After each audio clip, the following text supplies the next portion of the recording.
The air tasted wrong. Jiwon paused mid-step in the corridor, his toolbox heavy in his hand. He had been fixing things on Meridian's gate station for 3 years now, and he knew every hiss of the pipes, every hum of the processors. This smell, faint and chemical, did not belong here. He set down his toolbox and pulled out his scanner.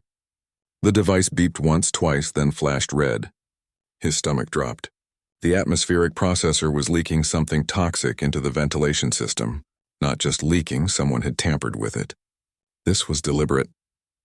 Jiwon reached for his communicator to alert station security, but movement caught his eye. A small figure wandered down the corridor toward the diplomatic wing. A child. Purple skin, silver markings on his small arms, wearing elaborate robes that dragged on the floor. Valkyrie, one of the aliens from the Empire that controlled half the known galaxy.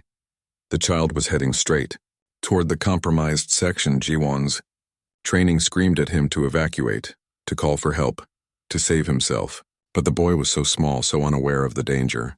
His little hands traced the wall panels as he walked, humming a tune that sounded like wind chimes. The scanner in Jiwon's hand beeped again. Critical levels. In 30 seconds, maybe less, the entire corridor would be filled with poison. Jiwon ran. His boots pounded against the metal floor. The child looked up, startled, as the human sprinted toward him. Jiwon did not slow down. He scooped the boy into his arms and pivoted, racing back the way he had come. The hiss became a roar. Green gas exploded from the ventilation grates behind them. Jiwon felt it touch his back, burning through his uniform. His lungs screamed for air, but he held his breath, pressing the child's face against his chest. The emergency airlock was 20 meters away. 15. 10. His vision blurred. His legs felt like they were filled with sand. The child in his arms whimpered, scared but still breathing clean air. 5 meters. Jiwon's shoulder hit the airlock door release. They tumbled through together as the door slammed shut behind them. The clean air on the other side rushed into Jiwon's burning lungs. He collapsed, still holding the boy close, feeling the poison on his skin eating through the fabric of his uniform. The child was crying now, calling out in a language Jiwon did not understand. But the boy was alive, unharmed. Jiwon's communicator was still clipped to his belt. He fumbled for it with trembling fingers and managed to press the emergency button before everything went dark. When consciousness returned in fragments, Jiwon heard voices. Many voices, some angry, some frightened. He tried to open his eyes, but his eyelids felt like stone. Someone was speaking close to his ear. The language was strange, musical but sharp. Then another voice, this one speaking his language. He is stable. The burns are severe, but our medical technology can heal him. He will live. And my son? The first voice again, but now speaking in his language. A woman's voice, heavy with authority. The prince is unharmed, Your Majesty. Not a scratch. The human shielded him with his own body. Silence stretched for a long moment. Then the woman spoke again, quieter now. Who is he? A maintenance worker. His name is Jiwon. He has worked on this station for 3 years. His record shows nothing unusual. A quiet man, keeps to himself, excellent at his job. A maintenance worker. The woman repeated the words like she was testing them. No soldier, no agent, just a worker. Yes, Your Majesty. And he ran into poison gas to save a child he did not know. Yes, Your Majesty. Another long pause. Jiwon felt something cool touch his forehead. Gentle fingers, too long to be human, traced the burns on his face. What is the human saying? Actions speak louder than words? The woman's voice was soft now, almost wondering. This human has spoken volumes. Over the following days, Jiwon drifted in and out of awareness. The medical bay was unlike anything on a human ship. Lights that felt alive surrounded his bed, and the air smelled like rainfall. His skin stopped burning. The terrible pressure in his chest eased. Valkyrie medicine was far beyond human science. When he finally opened his eyes fully, the first thing he saw was the boy. Prince Yeren sat in a chair beside the bed, too large for his small frame. His purple eyes were fixed on Jiwon's face. When he noticed Jiwon looking back, the child smiled. It was a nervous smile, shy and grateful all at once. You are awake, Yeren said in careful, accented human language. I am happy. Jiwon tried to speak, but his throat was still raw. He managed a nod. The door opened and the room suddenly filled with people. Velkari guards in ceremonial armor took positions along the walls. A human woman in a diplomatic uniform entered, her face showing relief when she saw Jiwan conscious. And then came the woman whose voice he had heard in his dreams. She was tall, even for a Velkari. Her skin was deep purple, almost black, with silver patterns that seemed to glow from within. She wore robes that shimmered like starlight and a crown of crystalline spikes. Everything about her radiated power and control, but her eyes, large and golden, were fixed on Jiwan with an expression he could not read. "I am Empress Nelith," she said, her voice filling the room without rising in volume. "You saved my son." Jiwan tried to sit up, but his body protested. The human diplomat moved to help him, propping pillows behind his back. "I saw him in danger," Jiwan said, his voice rough and quiet. Anyone would have done the same. The Empress stared at him. Several of the Velkari in the room made soft sounds of surprise. "Anyone would have done the same," she repeated slowly. "Do you truly believe that?" Jiwan thought about it. He thought about the empty corridor, about how no alarms had sounded until he triggered them, about how security had been nowhere near the diplomatic wing. He thought about the sabotage, deliberate and calculated. "Yes," he said finally. "Anyone decent would have done the same." The Empress closed her eyes for a moment. When she opened them again, something had changed in her expression. "The investigators have confirmed what you suspected," she said. "This was an assassination attempt. Someone wanted my son dead and hoped to blame it on accident or human hostility." She stepped closer to his bed. "You gave your life to save his. You expected nothing in return. You did not even know who he was." "He was a child in danger," Jiwan said simply. The Empress looked at him for a long time. Then she placed her hand over her heart and bowed her head, a gesture that made every Velkari in the room gasp. "I owe you a debt," she said. "By the old laws of my people, I owe you everything." Jiwan did not understand what that meant. Not yet. But he saw the way the guards looked at him now with something like awe. He saw the human diplomat's face go pale. And he saw little Prince Yeren climb onto the bed beside him and take his burned hand in both of his small purple ones. "Thank you," the boy whispered. "Thank you for not leaving me." Jiwan squeezed the child's hand gently. "You are welcome." He still did not understand what had happened, not really. He had just done what felt right. How could that change anything? But in the days to come, Jiwan would learn that sometimes one moment of simple decency could reshape the destiny of worlds. 2 weeks after the incident, Jiwan could walk again. The Velkari medical technology had healed his burns completely, leaving only faint silver lines on his skin where the worst damage had been. The doctors told him he was lucky. Without their medicine, he would have spent months in agony. He wanted to return to his quarters and his job. He wanted things to go back to normal. But nothing was normal anymore. Ambassador Hyejin visited him every day. She was a small woman with sharp eyes and graying hair, and she had been dealing with the Velkari for 15 years. She tried to explain what was happening, but Jiwan struggled to understand. "In Velkari culture, a life debt is sacred," she said, sitting across from him in the medical bay, "especially when it involves royal blood. The Empress cannot simply thank you and move on. Their entire society is built on honor and tradition. She must repay this debt." "I do not want payment," Jiwan said. "I just want to go back to work." Hyejin rubbed her temples. "Jiwan, listen to me carefully. This is not about what you want. This is about what Velkari law requires. The Empress has already offered you wealth beyond imagination, land, titles, a seat on the station council. You have refused everything. Because I do not want those things, I know. And that is making this situation more complicated." She leaned forward. "The Velkari do not understand someone who expects nothing in return for such a sacrifice. They think you are either plotting something or that you are too simple to understand your own value." Jiwan frowned. "I am not plotting anything. I know that. But they do not know that. Commander Taman has been questioning everyone you have ever worked with. He thinks this was a setup, that humans arranged the whole thing to gain influence with the Empress. That is crazy. I nearly died." Which makes the plot more convincing in his eyes. Yijin sighed. "These are not people who trust easily, Jiwan. Their empire has survived for thousands of years through strength and suspicion. A human doing something genuinely good without wanting anything breaks their understanding of how the universe works." Before Jiwan could respond, the door opened. The Empress entered, followed by her guards and advisors. Jiwan stood up quickly, unsure of the proper protocol. "Sit," Nalith said, her voice calm. You are still healing. I am fine, Your Majesty. Nevertheless, she gestured and he sat. She remained standing, tall and imposing. I have come to inform you of my decision regarding the life debt. Ambassador Heejin tensed. Ji-won just waited, confused. I have consulted with the Council of Elders and reviewed the ancient texts, Nalith continued.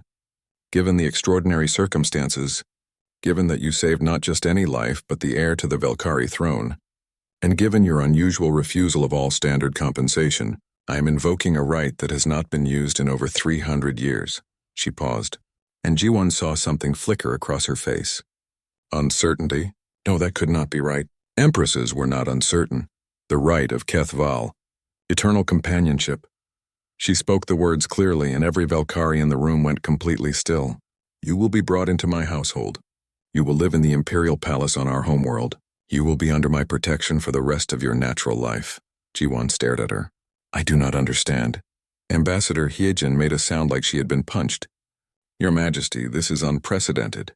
A human has never— I am aware, Nalith said, her eyes still fixed on Ji-won. The precedent begins now. But, Your Majesty, the decision is made. Nalith's voice did not rise, but everyone in the room felt the weight of her authority. Ambassador Heejin, you will make the necessary arrangements with your government. Ji-won will be ready to depart in 3 days. Wait, Ji-won said, finding his voice. I have a job here. I have a life. You cannot just— I can. Nalith stepped closer to him. I am Empress of the Velkari. I speak and it becomes law. You saved my son. You nearly gave your life for his. That debt must be honored in a way that matches its magnitude. There is no greater honor I can offer than to bring you into my own home. I do not want honor, Ji-won said, frustration bleeding into his voice. I want to fix engines and eat noodles and watch old Earth movies. I want my simple life back. For the first time since entering the room, Nalith's expression softened slightly. That life ended the moment you chose to run into poison gas instead of away from it. You cannot unknow what you have seen. My enemies know your face now. If I leave you here, they will try to kill you to erase their failure. Ji-won had not thought about that. He felt cold suddenly. In my palace you will be safe, Nalith continued. You will be honored. You will have purpose, and my son who asks about you every day will have the presence of the man who saved his life. This is not a punishment, Ji-won. I am offering you a place in history. I do not want a place in history. Too late. You already have one. She turned to leave, then paused at the door. 3 days. Say your goodbyes. After she left, the room erupted in whispered conversations among the Velkari advisors. Ambassador Heejin sat down heavily, looking pale. This is going to cause a political earthquake, she muttered. The first human in the imperial court. My government will not know whether to celebrate or panic. Ji-won barely heard her. His mind was racing, trying to process what had just happened. His life, his simple, quiet life, had been torn away in an instant. He had done what he thought was right, what any decent person would do, and somehow that had triggered ancient laws and traditions he did not understand. Over the next 3 days, Ji-won tried to argue. He tried to refuse. He even considered running away, though Ambassador Heejin explained that would be seen as a grave insult and could damage human-Velkari relations for decades. You are not a prisoner, Heejin said on the final day, but you are bound by their customs now. If you reject this, you reject the Empress herself, and she is not someone who accepts rejection easily. Ji-won met Commander Taemin once during those 3 days. The Velkari military leader was tall and scarred, with eyes like ice. I do not trust you, human, Taemin said bluntly. I do not believe in convenient heroes. But the Empress has spoken and I obey. Know this, I will be watching you. If you harm her or the prince in any way, if this is some long plan to get close to them, I will know. And I will end you before you can act. I am not planning anything, Ji-won said tiredly. I just want to fix things. Taemin studied him for a long moment. Perhaps. We will see. On the morning of departure, Ji-won stood in his small quarters one last time. He had packed his few belongings into a single bag. His tools, which had been his constant companions for years, would be left behind. Ambassador Heejin said the palace would provide whatever he needed. Little Prince Yaren came to collect him personally.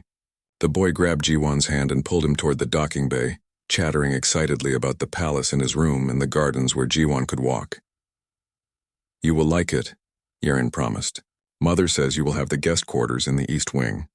They have windows that show the sunrise, and I can visit you whenever I want." Mother promised. Jiwon looked down at the child's eager face and felt his resistance crumble a little. Maybe this would not be so terrible. Maybe he could learn to adapt.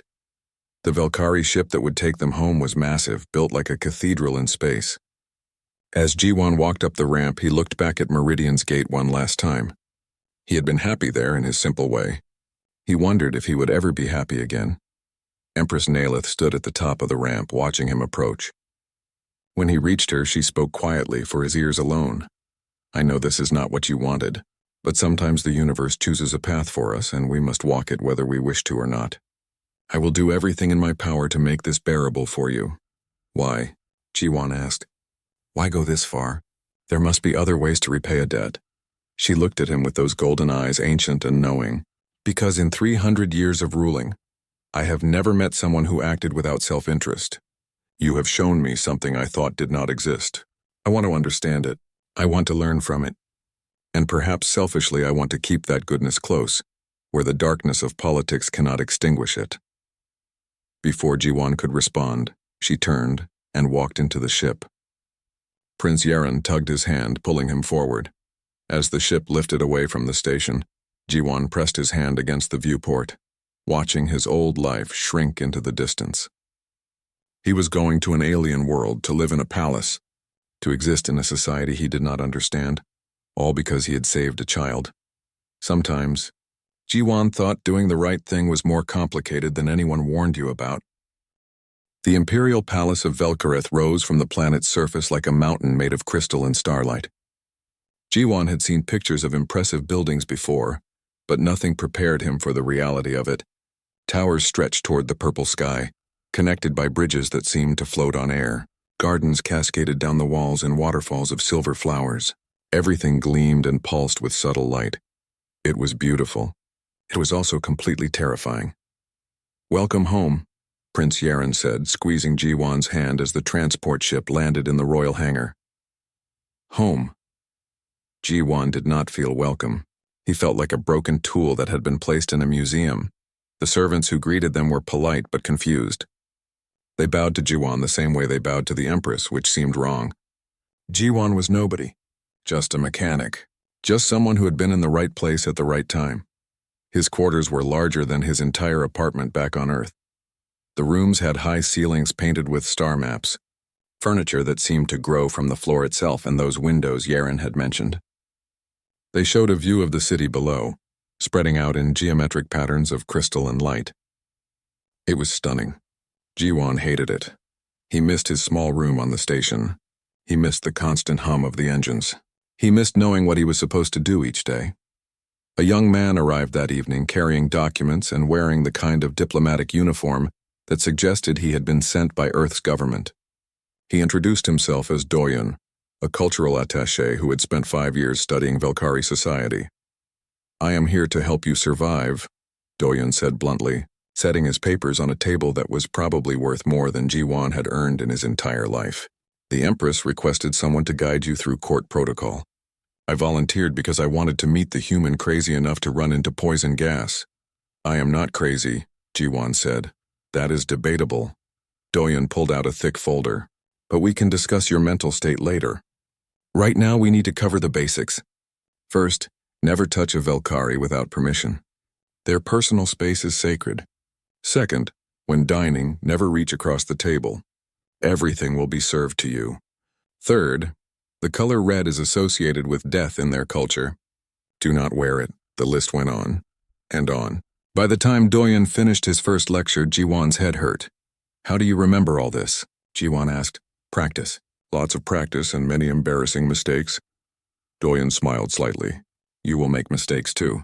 Just apologize quickly and learn from them. Most of the court will give you some grace because you are new. Some will not. Those are the ones you need to watch carefully." Over the following weeks, Jiwon learned the truth of those words. The palace was a maze of politics and social rules he did not understand. Some Valkyrie nobles treated him with cautious respect. Others looked at him like he was a performing animal. A few, like Commander Taman, watched him with open suspicion. The worst part was the formal events. Dinners that lasted 4 hours where every gesture had meaning and every word was weighed for hidden intentions. Jiwon, who had spent his adult life eating protein bars in engine rooms, found himself at tables with ministers and generals, expected to make conversation about topics he knew nothing about. He was miserable. The only bright spot was Yaren. The young prince visited every day, usually appearing in Jiwon's quarters early in the morning with questions. Why did humans need so much water? Did Earth really have animals that could not speak? What did rain taste like? Jiwon answered as best he could, and slowly, talking with Yaren stopped feeling like an obligation. The boy was curious and bright, and he listened to Jiwon's stories about human life with genuine fascination. One afternoon, Yaren brought him a broken toy, a mechanical bird that no longer flapped its wings. Can you fix it? The prince asked hopefully. The servants say it is too old, that I should get a new one. But this was from my father before he died. I do not want a new one. Jiwon took the toy carefully and examined it. The mechanism was elegant, more sophisticated than most human designs, but the principle was the same. Something was jammed in the gears. I can fix it, Jiwon said, but I will need tools. Yaren's face lit up. I will get them. Working on the toy that evening, Jiwon felt more like himself than he had since arriving. His hands knew what to do. The problem was clear. The solution was technical, not political. When the bird's wings began to move again, flapping in smooth mechanical rhythm, satisfaction warmed his chest. Yaren was so happy he cried. He hugged Jiwon tightly, breaking about 3 different protocol rules, and Jiwon found he did not care at all. Empress Nalith began requesting his presence more often. At first, it was formal audiences where she asked him questions about the assassination attempt. Then it became less structured. She would summon him to the gardens and ask his opinion on various matters of state. Jiwon found these conversations exhausting. He was not a politician. He did not understand the complex relationships between different Velkari houses or the economic implications of trade agreements with the outer colonies. But Nalith seemed to value his confusion. You think like a common person, she said one day, walking beside him through a garden of crystalline flowers. My advisors think like politicians. Sometimes I need someone who will tell me how a policy will affect real lives, not just power structures. I do not know anything about governing, Jiwon protested. You know about work, about fairness, about what matters to people who are just trying to live their lives. She paused beside a fountain that sang instead of splashing. Do you know what my court thinks of the new labor regulations in the outer colonies? No, Your Majesty. They think it is good policy because it increases efficiency. But you would ask different questions, would you not? You would ask if the workers have enough rest, if the safety standards are sufficient, if the efficiency comes at the cost of people's well-being. Jiwon thought about it. Yes, I would ask those things. And that perspective is valuable to me. She looked at him with an expression he could not quite read. You see people, Jiwon, not resources, not numbers, people. That is rarer than you think, especially in a palace. The conversation stayed with him for days. Lady Mireille, the Empress's chief advisor, was less pleased with Jiwon's growing presence. She was an older Velkari woman with silver hair and eyes that missed nothing. You must be careful, she told him one day, cornering him after a council meeting where the Empress had asked his opinion on mining operations. The Empress favors you now, but favor is fickle. You are walking a dangerous line. I am not trying to gain favor, Jiwon said. I just answer her questions honestly. That is exactly what worries me. Mireille studied him. You do not play the game. You do not angle for advantage. In a court like this, that makes you either refreshingly honest or dangerously naive. I have not decided which. Does it matter? Perhaps not to you, but it matters to those of us who have devoted our lives to keeping this empire stable. She leaned closer. Many see you as a threat. A human whispering in the Empress's ear. They wonder what agenda you are pushing. I am not pushing anything, I believe you, but they do not know you the way I am beginning to. She straightened. Just be careful. Not everyone is as patient as I am. That night, Jiwon could not sleep. He stood at his window, looking out at the alien city below, and wondered what he was doing here. He was not a diplomat, not an advisor, not anyone important. He was just someone who had made a choice in a corridor, and that choice had swept him up into currents he did not understand. The palace had a maintenance level, deep in the lower sections where the environmental systems and power generators lived. Jiwan discovered it by accident, and the relief he felt when he saw familiar machinery was almost painful. He started spending time there. The Velkari engineers were initially suspicious, but when Jiwan diagnosed a persistent problem with the climate control that they had been fighting for months, their attitude changed. He was just another technician here, someone who understood how things worked. One day, after he had successfully repaired a cooling system that 3 Velkari engineers had declared impossible to fix, he returned to his quarters to find Empress Nalith waiting for him. "You have been working in the maintenance levels," she said. "It was not a question." "Yes, Your Majesty. I apologize if that was wrong. I just needed to work with your hands." She looked at him, and there was understanding in her eyes. "To do something you understand, to feel useful?" "Yes." She was quiet for a moment. "I brought you here thinking you would want luxury and honor. But that is not who you are, is it? You want purpose. You want to build and fix things." "I do not know how to be anything else," Jiwan admitted.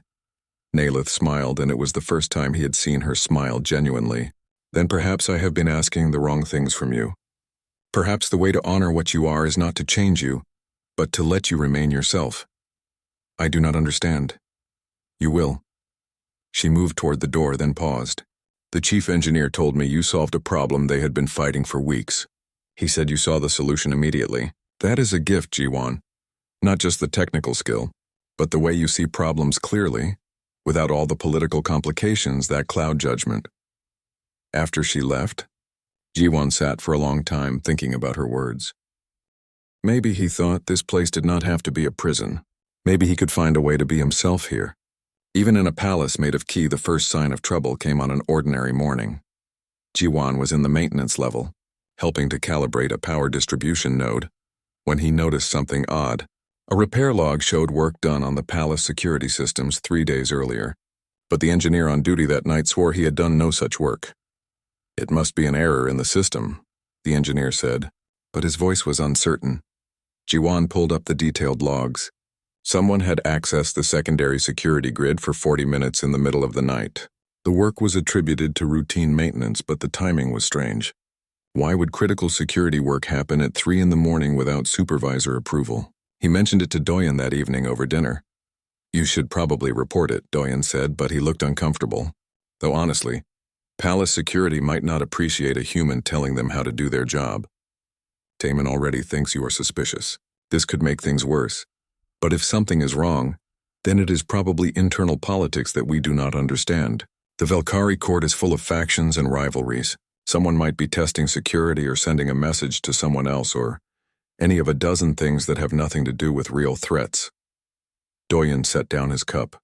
"My advice? Note it in case it matters later, but do not make waves." Jiwan took the advice. He made a private record of what he had found and tried to forget about it. But then Captain Yunji arrived from human space. She was a military officer, tall and sharp-eyed, wearing the insignia of Earth's intelligence division. She requested a meeting with Jiwan and the Empress together, which was unusual enough that Nalith agreed immediately. They met in a private conference room with only Lady Mirai and Commander Taman present besides the 3 of them. "The investigation into the assassination attempt on the station has concluded," Yunji said without preamble, "and the findings are disturbing." She activated a holographic display showing connection maps and communication logs. "The sabotage was not the work of extremists trying to start a war between humans and Velkari. It was planned by members of your own court, Your Majesty." The room went completely still. "Impossible," Taman said. "We investigated thoroughly." "You investigated the obvious suspects." Yunji's voice was hard. "We investigated deeper. The chemical compounds used in the attack were manufactured in a facility on the Velkari moon base. The access codes that disabled the security alarms came from within the palace network.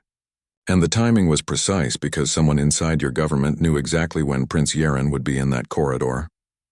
Nalith's face was carved from stone. "Who?" "We have evidence pointing to High Counselor Soren and at least 4 other high-ranking officials in your government. They wanted to eliminate the prince and destabilize your rule. They intended to place the blame on human saboteurs. which would have given them justification to seize emergency powers and start a war with Earth.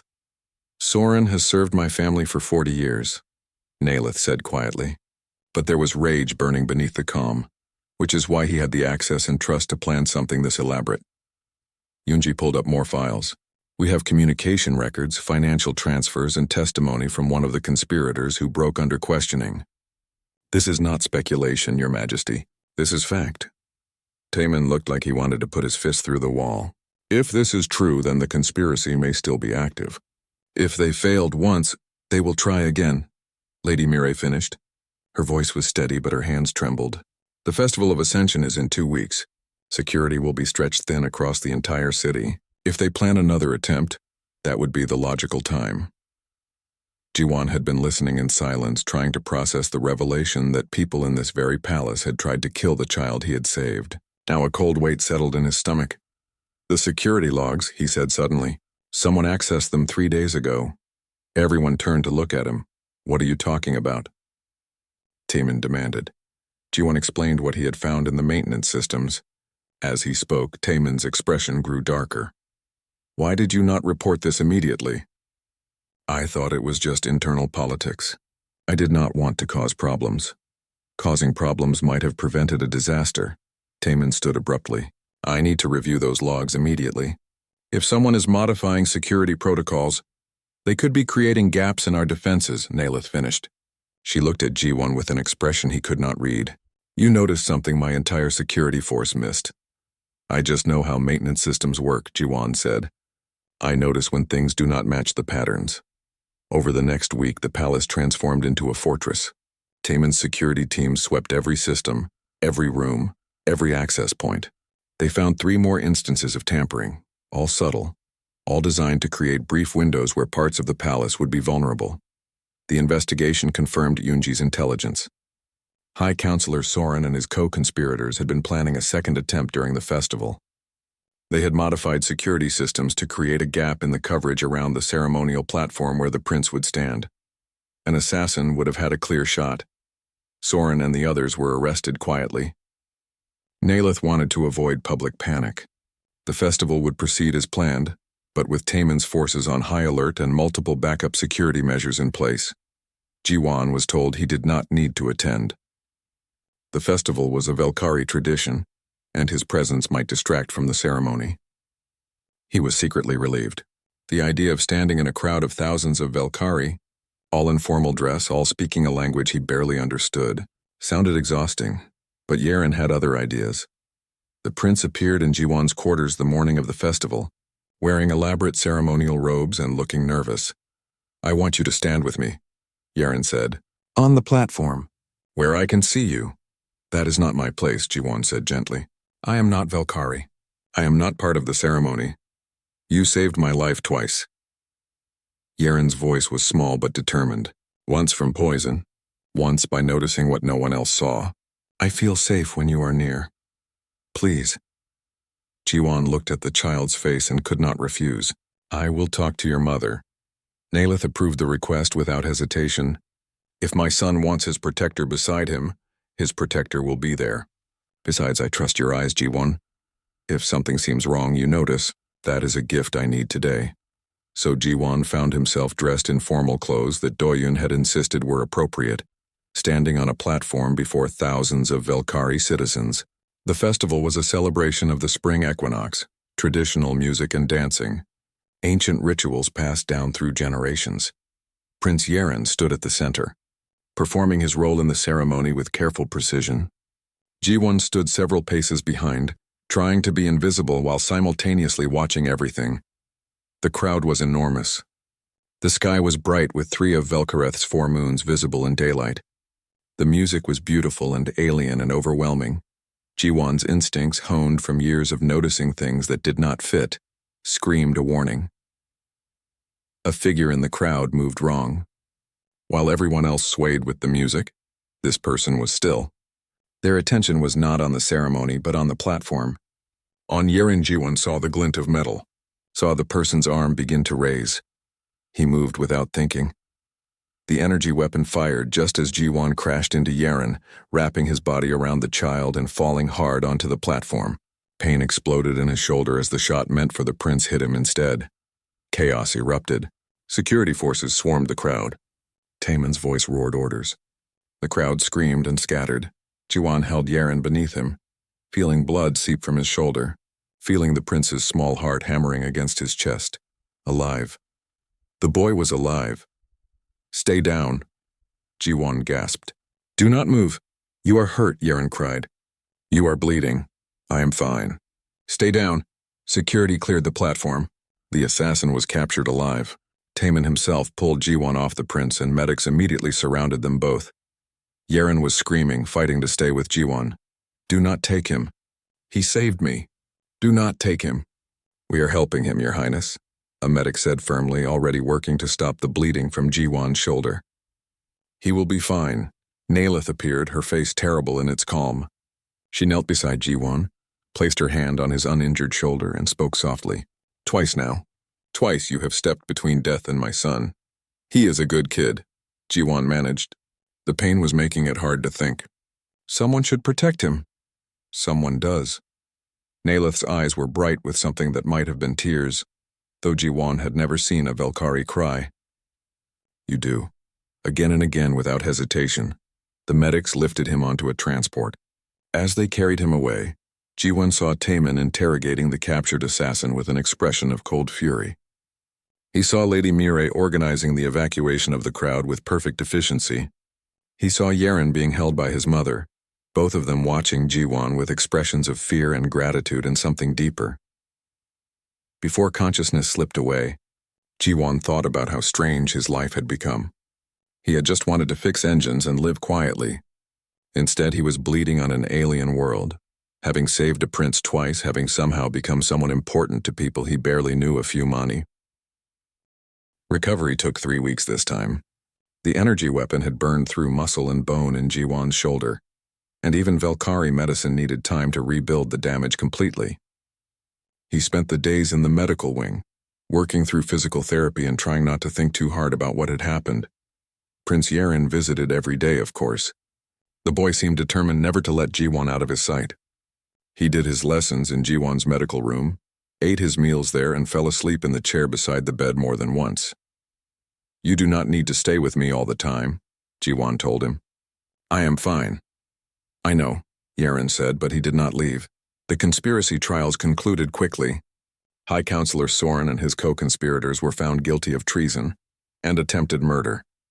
Their sentences were severe. Nilith showed no mercy to those who had tried to kill her son.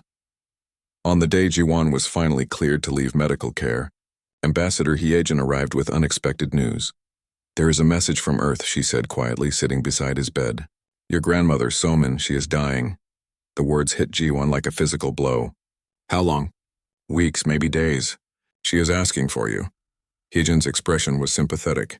The Empress has already given permission for you to return to Earth for as long as you need. Jiwon stared at his hands. His grandmother had raised him after his parents died in a transport accident. She had worked 3 jobs to put him through technical school. She had been proud when he got his position on Meridian's gate, had called him every week to hear about his work. He had not spoken to her in months. Not since coming to Velkareth. I need to go, he said. I know.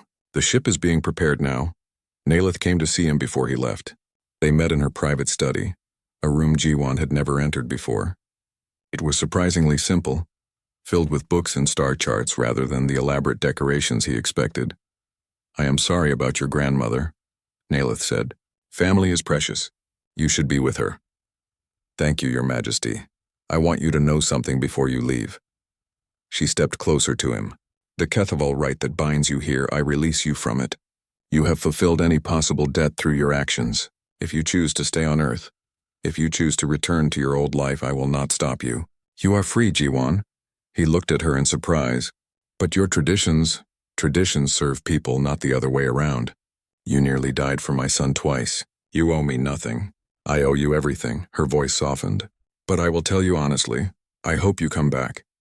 Not because of duty or honor, but because you have become valuable to me, to Yaren, to this court.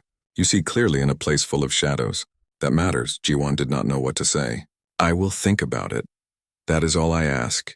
The journey back to Earth felt longer than the journey away had been. Jiwon spent the time in his cabin thinking about the past months. About the palace that had felt like a prison at first. About the boy who had become like a little brother. About the empress who had somehow become someone he respected deeply. About the fact that he was being given a choice that he had not expected. Earth looked smaller than he remembered. Or maybe he had just gotten used to crystal palaces and cities that glowed at night. His grandmother lived in the same modest apartment she had occupied for 40 years. In a building that needed repairs Jiwon could have done in his sleep. She was in bed when he arrived, thin and frail, but her eyes were still sharp. "My boy," she said, reaching for him. "You came." "Of course I came." He took her hand carefully, afraid she might break. "I am sorry I did not come sooner. Do not apologize. You have been busy saving princes," she smiled. "I saw the news reports. The whole building talks about you. My grandson, the hero. I am not a hero, grandmother. I just did what needed doing. That is what heroes always say." She squeezed his hand weakly. "Tell me about this alien palace. Tell me about the boy." So Jiwon talked. He told her about Yaren's endless questions, about learning to navigate Velkari politics, about fixing things in the maintenance levels because it made him feel like himself. He talked until his voice grew hoarse, and she listened with the smile she had always worn when he was young and telling her about his day. When she grew too tired to stay awake, he sat beside her bed and held her hand. She passed peacefully in the early morning while Earth's sun was just beginning to rise. The funeral was small. A few neighbors, a couple of his old co-workers from before the station job. They told him stories about his grandmother, about how proud she had been, about how she had shown everyone the news articles about the alien prince and the human hero. After everyone left, Jiwon stayed in the apartment. He walked through rooms full of memories. His grandmother's favorite chair, the kitchen where she had taught him to cook, the small workbench where he had fixed his first broken toy, learning the satisfaction of making things work again. He could stay here. Ambassador Heejin had made that clear. He could return to maintenance work, find a job, live a quiet life. The palace, the empress, the prince, they could become just a strange chapter in his story, something to tell over drinks. No one would blame him for choosing simplicity over complexity. But as he stood in his grandmother's kitchen, looking at the worn counters and the ancient appliances, Jiwon realized something. This place was full of his past, but it was no longer his present. The palace had become something he had not expected. Not a prison, not even really an obligation. It had become somehow in the space between saving a child and fixing broken systems and listening to an empress's quiet concerns. Something else. It had become home. The realization surprised him. But once he acknowledged it, it felt true in a way few things in his life ever had. He packed his grandmother's favorite photograph, the one of her and him when he was young, and made arrangements for the apartment. Then he contacted Ambassador Heejin. "I am going back," he said. "Are you sure? You have the freedom to choose, Jiwon. No one will judge you for staying." "I am sure." The palace looked different when he returned, or maybe he looked at it differently now. The crystal towers were still impossibly beautiful. The garden still took his breath away. But now he noticed other things too. The maintenance workers who nodded to him in the corridors. The systems he had helped repair. The rooms where he had sat with Yaren, answering impossible questions. He walked through the halls without escort, knowing the way to his quarters by heart now. Prince Yaren was waiting in his rooms.